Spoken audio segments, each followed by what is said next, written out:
7월 30일 한미 간섭협상 했지 않습니까? 그때 하나같이 정부와 민주당은 아전 인수로 자화자찬했습니다. 대통령이 주요국들과 동등 우월한 조건이라고 페이스북에 이렇게 썼는데 이 부분에 동의하십니까? 죄송하지만 한 번 더 좀 띄워주시겠습니까? 너무 짧게 띄워주셔서. 한미 협상 결과 7월 30일 날 그 결과에 대해서 자화자찬이 여러 가지로 늘어졌었는데 이재명 대통령은 주요국들과 동등하고 우월한 조건이다 뭐 이렇게 썼는데 동의하시느냐 물었습니다. 그 당시 시점에서 큰 틀에 정해진 것에 대한 말씀이었다고 생각합니다. 근데 실질적으로 드러난 건 그렇지 않지 않습니까? GDP 대비하거나 인구 대비했을 때 인근 일본하고도 말할 것도 없고 이유하고 비교해봐서 우리가 굉장히 많은 덤터기를 쓴 그런 협상 결과 아닙니까? 이걸 가지고 우월한 조건에 이야기할 수 있습니까? 의원님께서 현재 디테일과 관련된 협상이 마무리 안 된 것은 아실 거고요. 예를 들어 일본과만 놓고 비교할 때 큰 틀에 있어서는 일본의 GDP 또 우리의 GDP 상황을 놓고 볼 때 예를 들어 마스가 프로젝트에 들어있는 1,500억 불 이런 부분들을 제외한다면 일정하게 동등한 조건이다 이렇게 이야기할 수 있었다고 봅니다. 그 3,500억 투자 조건에 대해 가지고도 그때 미국 측 발표, 우리 측 발표가 달랐는데 실질적으로 지금 미국 측 발표를 지금 고집하고 있고 거기에 우리가 지금 합의를 못 해주고 있는 거 아닙니까? 그럼에도 불구하고 합의 잘 됐다고 얘기했던 거 아닙니까? 자, 8월 25일 날 그래 대통령이 트럼프 대통령하고 실무회담했습니다. 그때 총리께서도 결과에 대해서 한 말씀 거두셨는데 한미 정상들 즐겁게 웃고 끝났으면 성공한 회담이다. 지금도 이 말씀 그대로 지금 하실 수 있습니까? 대통령 간의 정상 간의 관계가 결정적으로 가장 중요하다 정상회담에서 라는 점에 비추어 본다면 그 점에 관해서는 저는 여전히 대단히 성공적인 회담이었다 이렇게 이때 봅니다. 지금 트럼프 대통령 직접 만나러 뭐하러 가셨습니까?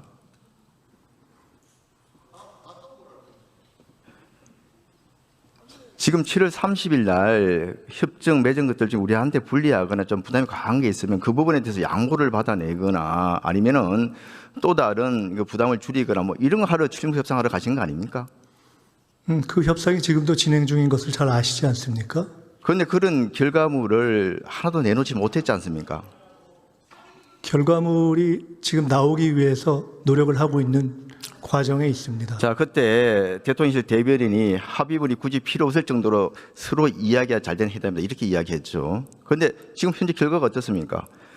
이재명 대통령조차 우리나라에 이익이 안 되면 사인 왜 하냐 이렇게 이야기를 했습니다. 이때 대변인 말이 맞는 겁니까? 지금 대통령 말이 맞는 겁니까? 왜 두 사람 이야기가 틀립니까? 네, 큰 틀에서의 틀은 그때 정해졌고 구체적인 디테일에 대해서는 여전히 치열한 국익. 그렇게 이야기가 잘 됐으면 왜 지금까지 질질 끌고 있습니까? 이게 대통령실 대변인이 국민한테 대놓고 지금 거짓말한 거 아닙니까? 어디가 거짓말인지 잘 모르겠습니다. 잘 됐다고 얘기한 것이 합의문이 필요 없을 정도로 잘 됐다고 얘기한 것이 지금 거짓말 아닙니까?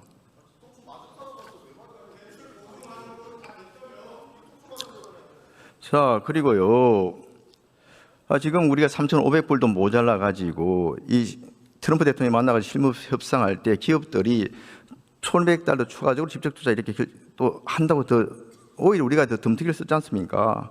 그런데 돌아온 게 뭡니까? 이렇게 1,500 더 추가적으로 투자하겠다 해놓고 나서 좀 조지아주 그 사태가 벌어진 거 아닙니까? 간슬개를 다 퍼줬다는 말도 팩트에는 맞지 않는 것 같고요.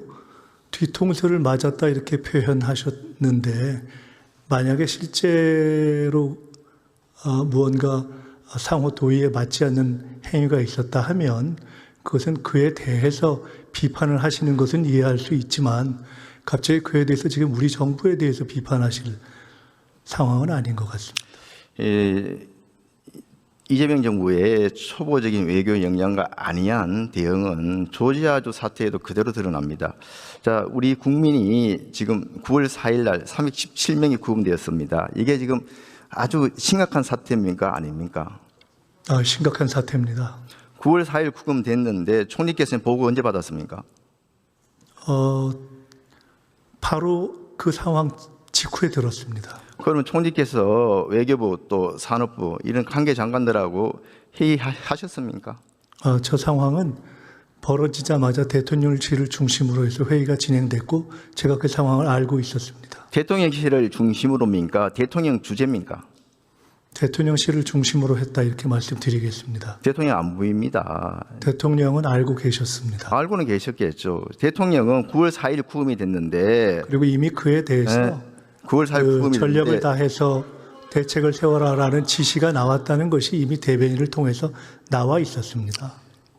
이렇게 심각하고 중대한 사항 쇠사슬도 묶이고 수갑을 채워가지고 구치소에 지옥 같은 생활을 보내고 있는데 대통령의 응급은 이틀이나 지난 9월 6일 그것도 직접 이게 메시지를 낸 것도 아니고 외교부 장관을 통해서 발표를 합니다. 그리고 어디를 찾아봐도 대통령 주재로 관계 장관들 회의했다는 것도 없습니다. 총리님도 하나도 등장을 안 하고 있습니다. 왜 숨었습니까? 어디 대통령 이때 외국 갔습니까? 의원님, 예. 저 직후에 장관들이 다 움직이고 현지에서 대책본부가 꾸려지고 실제로 바로 이후에 여러 가지 협의가 진행된 것을 아시지 않습니까? 주무 장관, 대통령- 외교부 장관 현지에 갔습니까? 언제 갔습니까? 그 구체적인 날짜는 다시 한번 확인해 보십시오. 9월 6일 날 앞서도 지적이 있었습니다만은 대사도 없는 주미 대사관, 총영사도 없는 아틀랜타 총영사에 다 맡겨놓고 장관은 9월 8일이 돼서야 워싱턴으로 갔습니다. 외교부 장관은. 이때까지도 대통령은 안 나타나고 있습니다. 제가 대통령이 뭐 하셨는지 이렇게 봤더니 9월 5일 날 전통시장 방문했습니다. 그리고 9월 6일 날은 이렇게 영화 보러 가가지고 영부인하고 영화 보러 가서 이렇게 판대수하면서 웃고 있습니다. 317명이라는 많은 한국인이 구금돼가지고 지옥 같은 생활을 하고 있는데 이렇게 웃음이 나오고 영화 보러 갈 그런 정신이 듭니까? 이게 국민을 사랑하는 대통령입니까?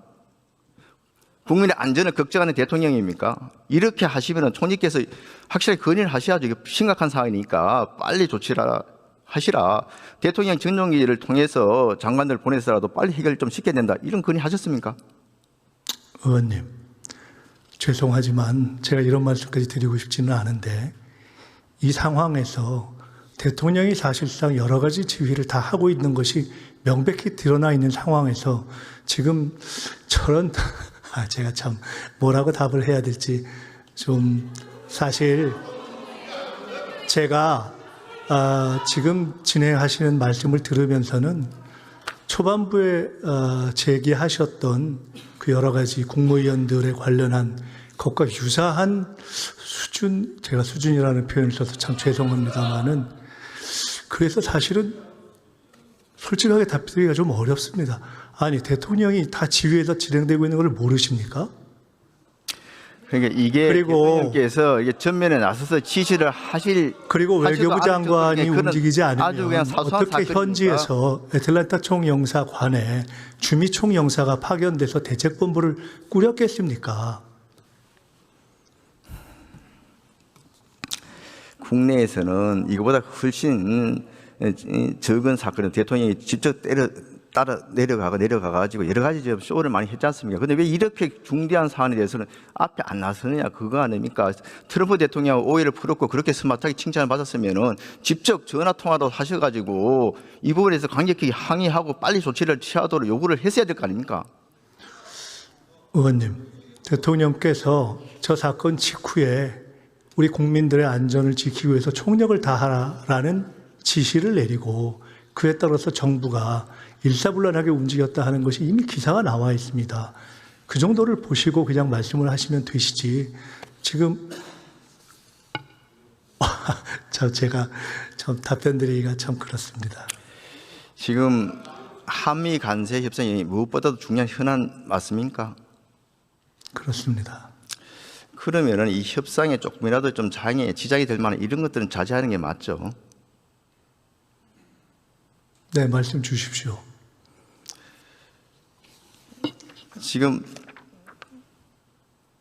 순복음교회 또 김양 목사 압수수색, 오산기지 압수수색, 그리고 중국 특사 파견 이런 것들이 중요한 협상을 앞두고 다 벌어집니다. 관계가 없다고 강변하시는데 정말 관계가 없다고 생각하십니까?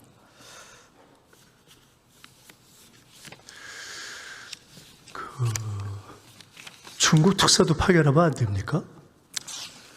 누가 안 된다 그랬습니까? 꼭 이 시기에 그렇게 파견해서 자극을 줄 필요가 있었느냐 그 말씀입니다.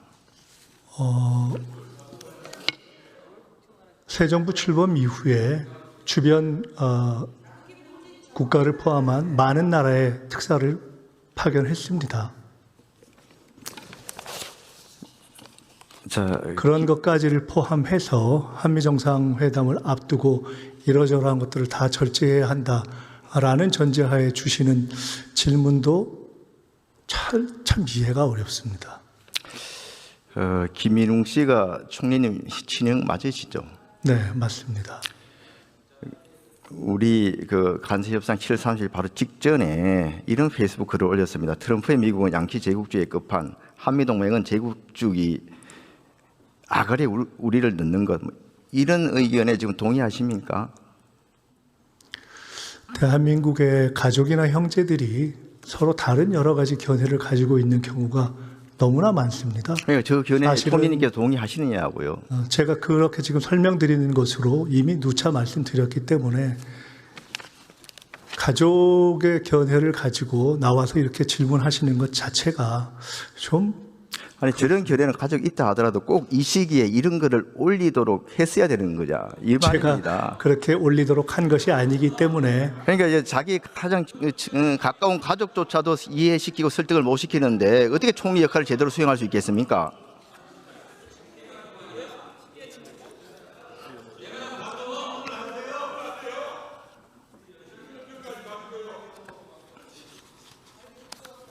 제가 굳이 답을 드릴 필요를 느끼지 못합니다.